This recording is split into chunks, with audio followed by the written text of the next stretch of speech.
चुनावी प्रेशर में बदला जुबान का रंग, दिग्गज नेताओं में तेज हुई चुनावी जंग। क्या सियासी मर्यादाएं फिर होंगी शब्दों से तंग। नमस्कार, मैं हूं हरीश देवेकर और आप देख रहे हैं न्यूज टाइक। नालायक, पागल, गुंडे, अरे अरे घबराइए नहीं, मैं यहां किसी को इन शब्दों के साथ जलील करने नहीं आया हूं। मैं तो आपको वो शब्द बता रहा हूं जो मध्य प्रदेश की सियासत में गूंज रहे हैं। कुछ नए हैं तो कुछ पुराने। वैसे तो राजनीति में जुबानी जंग होना आम बात है। छोटे मोटे नेता या मजोले कद के नेता अक्सर किसी न किसी बयान से सुर्खियां बटोरते हैं।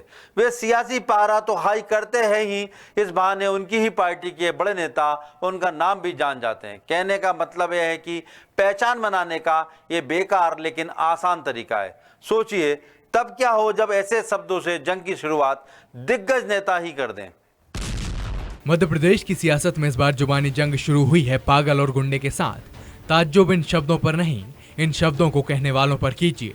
एक शब्द मुख्यमंत्री शिवराज सिंह चौहान की तरफ से उछाला गया है तो दूसरा शब्द पूर्व मुख्यमंत्री कमलनाथ ने पलटवार में इस्तेमाल किया है। मामला यूं है कि मध्य प्रदेश की राजनीति बयानों से गर्मा गई है। मुख्यमंत्री शिवराज सिंह चौहान ने कांग्रेस प्रदेश अध्यक्ष कमलनाथ पर आरोप लगाया कि वोटों की भूख में पागल होकर मध्य प्रदेश को अशांति और वैमनस्य की खाई में धकेल रहे हैं। इस पर पलटवार करते हुए कमलनाथ ने शिवराज की भाषा पर ही सवाल उठा दिए। उन्होंने कहा कि मुख्यमंत्री सड़क छाप गुंडों की भाषा बोल रहे हैं। दंगे भड़क रहे हैं देश में, प्रदेश में। कहां मध्य प्रदेश में दंगे भड़क रहे हैं? कहां मध्य प्रदेश में अशांति है? लेकिन वोटों की भूख में आप इतने पागल हो गए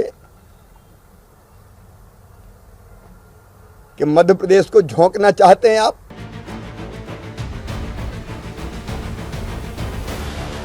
पागल और सड़क छाप गुंडों के बाद मध्य प्रदेश में वार पलटवार का दौर जमकर शुरू हुआ। आपको एक किस्सा सुनाता हूं। बात थोड़ी पुरानी है, 80 के दशक की। उस वक्त राजीव गांधी प्रधानमंत्री थे और अटल बिहारी वाजपेयी विपक्ष में थे। दो पूर्व प्रधानमंत्री सत्ता की दो अहम धुरियों की तरह, लेकिन एक दूसरे के दुर्विरोधी होने के बावजूद सियासी मर्यादाएं निभाने में दोनों बेमिसाल थे। ये उस वक्त की बात है जब विपक्ष में बैठे अटल जी किडनी की बीमारी से पीड़ित थे। इलाज सिर्फ न्यूयॉर्क में संभव था, लेकिन आर्थिक हालत ने अटल जी को न्यूयॉर्क जाने की इजाजत नहीं दी। एक दिन राजीव गांधी ने उन्हें बुलाकर कहा कि आपको एक दल के साथ संयुक्त राष्ट्र संघ की बैठक में भेज रहा हूं, उम्मीद है कि आप वहां इलाज भी करवा सकेंगे। दोनों नेताओं के बीच बंद कमरे में यह बात हुई थी। ताउम्र राजीव जी ने इसका एहसान नहीं जताया। राजीव गांधी के निधन पर खुद अटल जी ने एक किस्सा साझा किया। कहने का मतलब यह है कि एक दौर में पार्टी के दायरे से ऊपर उठकर और सियासी सिद्धांतों पर चलकर नेता मर्यादाएं निभाते थे। यही अनुशासन अंतिम कार्यकर्ता तक पहुंचता था। लेकिन अब हालत जुदा है। जिस पार्टी के दिग्गजों ने मर्यादा की नींव रखी, उसी पार्टी के नेताओं के बीच स्तरहीन शब्दों के साथ जुबानी जंग आम हो चुकी है। मध्य प्रदेश के राजनीतिक समर में राजनीतिक मर्यादाओं को लांघने की शुरुआत तब से तेज हो गई जब ज्योतिरादित्य सिंधिया दल बदल कर बीजेपी में गए और प्रदेश में 28 सीटों पर उपचुनाव हुए। नेताओं ने बयानबाजी में नए नए शब्द और जुमले पेश करने में कोई गुरेज नहीं किया। ये बयान कोई छोटे मोटे नेताओं ने नहीं दिए, बल्कि बीजेपी कांग्रेस में प्रदेश के शीर्ष नेतृत्व की तरफ से बयानबाजी होती रही। गद्दार वफादार से शुरू हुई लड़ाई राम और रावण तक पहुंच गई। सियासी मर्यादा लांघते बयान। मुरैना में कांग्रेस नेता दिनेश गुर्जर ने मुख्यमंत्री शिवराज सिंह चौहान को भूखे नंगे घर से पैदा हुआ बताया। इस बयान के बाद राजनीतिक पारा खूब गरमाया। सज्जन सिंह वर्मा ने बीजेपी राष्ट्रीय महासचिव कैलाश विजयवर्गीय को रावण कहा। बीजेपी नेता कैलाश विजयवर्गीय ने दो पूर्व मुख्यमंत्रियों कमलनाथ और दिग्विजय सिंह को चुन्नू मुन्नू बताया। जीतू पटवारी ने ज्योतिरादित्य सिंधिया पर निशाना साधते वक्त उनके पूरे परिवार को ही गद्दार कहा। दूसरे नेताओं की बात तो छोड़ ही दें। पिछले चुनाव में खुद शिवराज सिंह चौहान और कमलनाथ ने जुबानी हदें पार करने में कोई कसर नहीं छोड़ी। कमलनाथ ने एक बयान में शिवराज सिंह चौहान को नालायक तक कह दिया। उसके बाद शिवराज को राजनीति छोड़कर बॉलीवुड जाकर एक्टिंग करने की सलाह दी। कमलनाथ पर हमले बोलने की कमान संभाली नरोत्तम मिश्रा ने, जिन्होंने कमलनाथ की जवानी और बुढ़ापे पर ही सवाल उठा दिए। नरोत्तम मिश्रा ने कहा, वे हर सभा में जवानी की बात करते हैं, मतलब खुद ही अपने बूढ़े होने का सबूत देते हैं।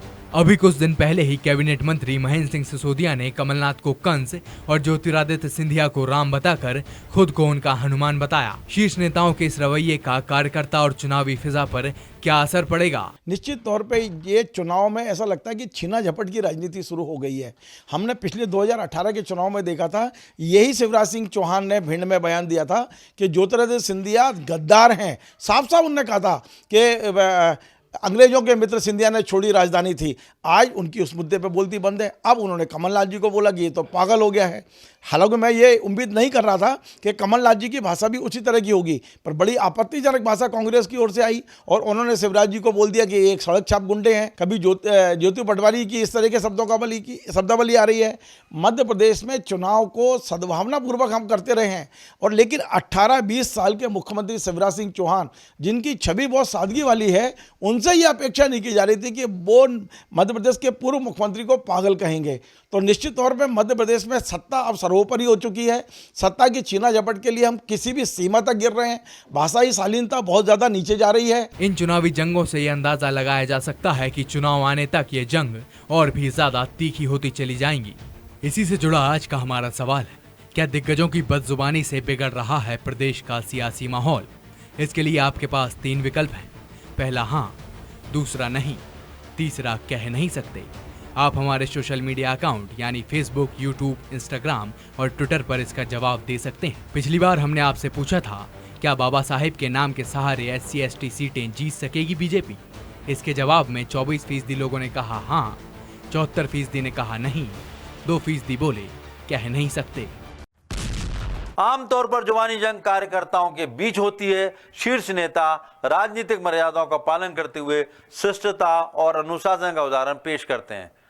मध्य प्रदेश में जुबानी जंग का यह दौर बहुत पुराना नहीं है। इससे पहले ऐसा सिर्फ 28 सीटों के उपचुनाव के आसपास नजर आया था। अब विधानसभा चुनाव नजदीक आने के साथ ही फिर से ऐसे बेतुके जुमले सुनाई देने लगे हैं, जिससे राजनीति की गरिमा खतरे में नजर आ रही है। राजनीति में आरोप प्रत्यारोप आम बात है। नेताओं को यह समझना चाहिए कि समर्थक भले ही आपके बयान पर ताली बजाता हो, लेकिन मतदाता सोच समझकर ही मतदान करता है। नमस्कार।